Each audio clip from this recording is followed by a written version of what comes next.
మధ్యలో జరిగిన కాన్వర్సేషన్ కావచ్చు, వాళ్ళు ప్రెస్ మీట్ లో కూర్చున్నప్పుడు the reporters were asking the questions like south Bollywood actors why are they not interested in doing south films అని వాళ్ళకి వచ్చిందని ఇంగ్లీష్ లో క్వశ్చన్స్ అడుగుతున్నారు. ఆ క్వశ్చన్ కి ఫస్ట్ ఆలియా భట్ చెప్పిన ఆన్సర్ ఏంటి అనేది చూద్దాం. Okay, well I got the opportunity of a life time. I got possibly the opportunity of a lifetime.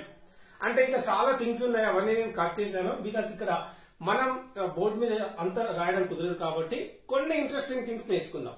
ఆమెను అడిగినప్పుడు బాలీవుడ్ యాక్ట్రెస్ సౌత్ ఫిలిమ్స్ ఎందుకు చేయరు అని అడిగినప్పుడు ఆమె చెప్పిన ఆన్సర్ ఏంటంటే I got possibly the opportunity of a lifetime, so I jumped at it. Nice one. ఇక్కడ opportunity of a lifetime అంటే ఇప్పుడు RRR లో ఆమెకు వచ్చిన ఆపర్చునిటీ ఒక జీవిత కాలంలో గుర్తుండిపోయే ఆపర్చునిటీ. బిగ్గెస్ట్ ఆపర్చునిటీ ఎప్పుడైతే వస్తుందో that is called an opportunity of a life time. అది జీవితాన్ని మార్చేసే ఒక జీవిత కాలంలో చాలా అరుదుగా వచ్చే ఆపర్చునిటీ, గ్రేటెస్ట్ ఆపర్చునిటీ. దాన్ని మనం opportunity of a life time అని చెప్పొచ్చు. సో ఆమె ఏం చెప్పింది అంటే I got possibly the opportunity of a life time. నాకు జీవితంలో ఒక గొప్ప ఆపర్చునిటీ వచ్చింది, జీవితకాల ఆపర్చునిటీ వచ్చింది. Well I jumped at it. వెంటనే నేను దాన్ని వినియోగించుకున్నాను. ఐ జంప్డ్ ఎట్ ఇట్ అంటే దాని మీద దుంకడం కాదు, నేను అది ఆ ఆపర్చునిటీని నేను యూజ్ చేసుకున్నాను. Okay, excuse me. ఆ తర్వాత వాళ్ళు అడిగిన క్వశ్చన్ ఏదైతే ఉందో why are they not interested in doing south Indian films. మన బాలీవుడ్ యాక్టర్స్ ఉంటారు కదా, వాళ్ళకి ఎందుకు ఇంట్రెస్ట్ లేదు సౌత్ ఇండియన్ ఫిలిమ్స్ చేయడానికి అని అడిగినప్పుడు I don't think that's true. అది నిజమని నేను అనుకోవట్లేదు. ఇక్కడ సింపుల్ గా ఐ డోంట్ థింక్, నేను అనుకోవట్లేదు, దట్స్ ట్రూ, అది నిజం అని నేను అనుకోవట్లేదు. ఓకే, ఈ విధంగా చెప్పిన తర్వాత I can't speak on behalf of all the heroines. I can't speak on behalf of all the heroines అంటే ఇక్కడ ఐ కేంట్ స్పీక్, నేను మాట్లాడలేను. ఇక్కడ ఆన్ బిహాఫ్ ఆఫ్ అంటే అందరి తరపున, ఆన్ బిహాఫ్ ఆఫ్ అంటే వాళ్ళ తరపున, ఆల్ ద హీరోయిన్స్ వాళ్ళు ఎవరైతే ఉన్నారో బాలీవుడ్ యాక్ట్రెసెస్ వాళ్ళందరి తరపున, బాలీవుడ్ యాక్టర్స్ ఎవరైతే ఉన్నారో వాళ్ళందరి తరపున నేను మాట్లాడలేను. But nobody will say I want do this, I want do that. ఎవ్వరు చెప్పరు. ఇక్కడ చూడండి, ఎవరు చెప్పరు అంటే ఇంగ్లీష్ లో మనం నోబడీ విల్ సే, ఎవ్వరు చెప్పరు. ఏమని? I want do this, I want do that. నేను ఇది చేయను, నేను అది చేయను అని ఎవ్వరు చెప్పరు. ఓకే, ఇక్కడ I want do this, I want do that. ఇక్కడ వోంట్ అంటే తెలుసు కదా, విల్ నాట్ కి contraction. When you are using contractions, your language seems really nice. Okay, so try to get used to using the contractions. Okay, anyway, let me get back to the topic. Nobody will say I won't do this, I won't do that. Speed itlane untadi maatladeటప్పుడు I can't speak on behalf of all the heroines and nobody will say I won't do this, I won't do that. ఇట్లా కాకపోతే మనం simple గా చెప్పుకుంటున్నాం ఇది. Anyway, I want to do South films. ఇక్కడ the south films I want to do. ఇక్కడ want to do అంటే నేను చేయాలనుకుంటున్నాను. ఐ వాంట్ టు డూ చేయాలనుకుంటున్నా, వెళ్ళాలనుకుంటున్నా అని చెప్పినప్పుడు want to plus verb number 1 ఉపయోగిస్తామని చెప్పుకున్నాం కదా. ఆమె కూడా ఏం చెప్పింది? I want to do south films. I want to do south films అంటే నేను సౌత్ ఫిలిమ్స్ చేయాలనుకుంటున్నాను. ఇక్కడ ఇది వాంట్, ఇక్కడ ఇది want. Don't get confuse between the things, right? I want do this, nobody will say I want do this, I want do that. అది want. ఇక్కడ I want to do this అంటే నేను చేయాలనుకుంటున్నాను. I want to do south films, నేను south films చేయాలనుకుంటున్నాను. I would like to challenge myself, నాకు నేను challenging roles చేయడానికి ఇష్టపడతాను, ఛాలెంజెస్ తీసుకోవడానికి ఇష్టపడతాను అని చెప్పడానికి ఐ వుడ్ లైక్ టు అంటే నేను ఇష్టపడతాను అని చెప్పడానికి యూజ్ చేస్తామని మనం డిస్కస్ చేసుకున్నాం. I would like to challenge myself, నేను ఛాలెంజెస్ తీసుకోవడానికి ఇష్టపడతాను అని చెప్పడానికి ఆ విధంగా. అలాగే and make way into your hearts. ఇక్కడ make way into somebody's hearts అంటే హృదయాన్ని గెలుచుకోవడం, ఒక మంచి పాత్రలతో మీ హృదయాన్ని గెలుచుకోవడం, మీ హార్ట్స్ లో ప్లేస్ సంపాదించుకోవడం అనే దానికి ఈ ఫ్రేజ్ ని ఉపయోగిస్తాం. Make way into somebody's heart. Okay, ఈ విధంగా. Anyway, make way into your hearts ఏమని చెప్పింది? I like to challenge my self, I want to do south films and make way into your hearts. South films చేయాలని ఉంది, నేను చేయడానికి ఇష్టపడతాను, challenges తీసుకోవడానికి ఇష్టపడతాను, అలాగే మీ హృదయాన్ని గెలుచుకునే పాత్రలు చేస్తాను అని చెప్పడం. Okay, make way into somebody's hearts అనేది గుర్తుపెట్టుకోండి. We can use it somewhere like whenever you want to win the hearts of somebody. ఎవరిదైనా మీ హృదయం గెలుచుకునేటువంటి కాంటెక్స్ట్ లో చెప్పొచ్చు. Anyway with the first song, with her debut song, the singer has made way into crores of hearts. అంటే ఆమె first song తోనే ఆ singer Indravati ఉంది కదా, ఏదో పుష్పలో ఐటమ్ సాంగ్ ఉంది కదా, ఆ సాంగ్ తోటి that singer has made way into crores of hearts. అంటే ఒకే ఒక్క పాటతో ఫస్ట్ సాంగ్ తో కోట్లాది హృదయాల్ని గెలుచుకుంది అని చెప్పడం.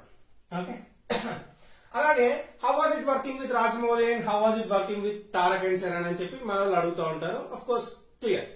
అప్పుడు ఆమె ఏం చెప్తుంది, working with both the guys was really fabulous. Working with both the guys was really fabulous and working with Rajamouli sir it's been like dream come true అని చెప్తుంది. డ్రీమ్ కమ్ ట్రూ అంటే మన కళ నిజం కావడం లాంటి ఒక అవకాశం రాజమౌళితో పనిచేయడం అని చెప్పింది. అఫ్ కోర్స్ అది వదిలేద్దాం. తర్వాత ఇక్కడ జరిగిన కాన్వర్సేషన్ చెప్తున్నా. రాజమౌళి ఆలియాని అడుగుతున్నాడు ఏమని, you have to be absolutely truthful, I want to ask you something. నేను ఒకటి అడగాలనుకుంటున్నాను. You have to be absolutely truthful, నువ్వు ఖచ్చితంగా నిజంగానే ఉండాలి, నిజాయితీగా ఉండాలి అంటున్నాడు. టు బి ట్రూత్ఫుల్ గా ఉండాలి, అబ్సల్యూట్లీ అంటే ఖచ్చితంగా. ఇక్కడ యూ హ్యావ్ టు బి అనేది యూజ్ చేస్తున్నాడు. హ్యావ్ టు బి అంటే ఇక్కడ షుడ్ బి ఆల్మోస్ట్, అంటే ఖచ్చితంగా ఉండాలి, నిజాయితీగా అంటే నిజాయితీగానే నువ్వు చెప్పాలి అని చెప్తున్నాడు. So you have to be absolutely truthful, నువ్వు ఖచ్చితంగా నిజాయితీగానే ఉండాలి. నేను ఒక క్వశ్చన్ అడుగుతున్నా, I want to ask you something. Well all throughout the shooting జరిగిన మొత్తం టైంలో Charan and Tarak were continuously talking to each other. Excuse me, Charan and Tarak were continuously talking to each other and cracking jokes, laughing at each other, smiling and winking at each other. మన జక్కన్న చెప్తున్నాడు ఇదంతా. వాళ్ళంతా ఏం చేసిరట, all throughout the shooting జరుగుతున్నంత సేపు అది గతంలో జరుగుతూ ఉండేది కదా, ఇప్పుడు షూటింగ్ అయిపోయింది కాబట్టి పాస్ట్ కంటిన్యూస్ లో చెప్తున్నాడు. ఏమని, చరణ్ అండ్ తారక్ ఇక్కడ ఇద్దరున్నారు కాబట్టి వర్ ఉపయోగిస్తున్నాం. పాస్ట్ కంటిన్యూస్ లో వాజ్ కానీ వర్ కానీ రెండు ఉపయోగిస్తాం. అప్పుడు ఏంటి, Charan and Tarak were continuously talking to each other. వాళ్ళిద్దరూ ఒకరితో ఒకరు మాట్లాడుకుంటున్నారు in Telugu. They were continuously talking to each other in Telugu. ఒకరితో ఒకరు, ఈచ్ అదర్ అంటే రైట్, టు ఈచ్ అదర్ ఒకరితో ఒకరు. ఇక్కడ Tarak and Charan were continuously talking to each other and they were playing jokes, they were cracking jokes, laughing, smiling and winking at each other. Okay, ఒకరినొకరు చూసుకుంటున్నారు, ఒకరినొకరు జోకులు వేసుకుంటున్నారు. ఇదంతా చెప్పిండు ఎవరు, రాజమౌళి. అప్పుడేంటి, తర్వాత ఏమడుగుతున్నాడు, ఇదంతా చూసినావు కదా నువ్వు, అప్పుడు అది ఒకరోజు జరగలేదు, it went on for hours. Went on for hours అంటే కంటిన్యూగా జరిగింది. కంటిన్యూ, గో ఆన్ అంటే కంటిన్యూ కావడం, జరగడం. దానికి వర్బ్ నెంబర్ 2 వచ్చేసి went on. It went on for hours, అది జరిగింది, గంటల తరబడి అదే జరిగింది. So tell me what you felt. You have to be absolutely truthful. You have to be truthful. Tell me what you felt. ఇక్కడ చూడండి, tell me అంటే నాకు చెప్పు. What you felt, నువ్వేం ఫీల్ అయ్యావో నాకు చెప్పు. వాళ్ళిద్దరిని అలా చూసి, వాళ్ళిద్దరు ఒకరితో ఒకరు తెలుగులో మాట్లాడుకుంటున్నారు, జోక్స్ వేసుకుంటున్నారు, నవ్వుకుంటున్నారు, ఒకరినొకరు చూసుకుంటున్నారు. ఇదంతా చూసిన తర్వాత what you felt, tell me what you felt. అప్పుడు తను ఏం చెప్తుందంటే, I would like to share an anecdote. I would like to share an anecdote. Anecdote అంటే వాళ్ళ ఎక్స్పీరియన్స్ లోంచి ఒక ఎపిసోడ్ ని చెప్పడం కావచ్చు, లేకపోతే ఒక చిన్న ఇన్సిడెంట్, మొత్తం షూట్ లోంచి ఒక చిన్న ఇన్సిడెంట్ నేను చెప్పాలనుకుంటున్నా. ఇన్సిడెంట్ అనేది చాలా కామన్ అయిపోయింది. అప్పుడు ఏంటి, like to share an anecdote, ఒక పిట్ట కథ లేదా ఒక స్మాల్ స్టోరీ, ఒక స్మాల్ నేరేటివ్, ఆ జరిగిన వాళ్ళకు ఉన్నటువంటి ఎక్స్పీరియన్స్ ఉంది కదా, అందులోంచి ఒక చిన్న విషయం చెప్పాలనుకుంటున్నాను అని తను చెప్తా ఉంది. ఓకే, ఇంకా మధ్యలో చాలా ఉన్నాయి, అవి ఆఫ్ కోర్స్ ఇంకా వేరే కాన్వర్సేషన్ లో ట్రై చేద్దాం. అప్పుడు ఏంటి, I would like to share an anecdote అని చెప్పి, షూటింగ్ జరుగుతున్నంత సేపు ఏం జరిగిందంటే, Tarak was pulling Charan's leg and Charan was pulling Tarak's leg, Tarak was pulling Charan's leg, and Tarak was saying Jakana, Jakana, Jakana, something like that. It all happened all throughout the shoot అని ఆమె చెప్పింది. ఇక్కడ పుల్ సంబడీస్ లెగ్ అంటే ఏంటి, ఇక్కడ చూద్దాం. పుల్ సంబడీస్ లెగ్ అంటే కాలు పట్టుకొని లాగడం కాదు. ఏంటి అంటే టీజ్ సంబడి, ఒకరిని టీజ్ చేయడం, వాళ్ళని ఏడిపించడం, ఒక ఆట పట్టించడం లాంటిది. So anyway, the power seems to have gone. So that's it for today, guys. Hope you have enjoyed this class, and don't forget to hit the subscribe and click the bell icon. Bye for now.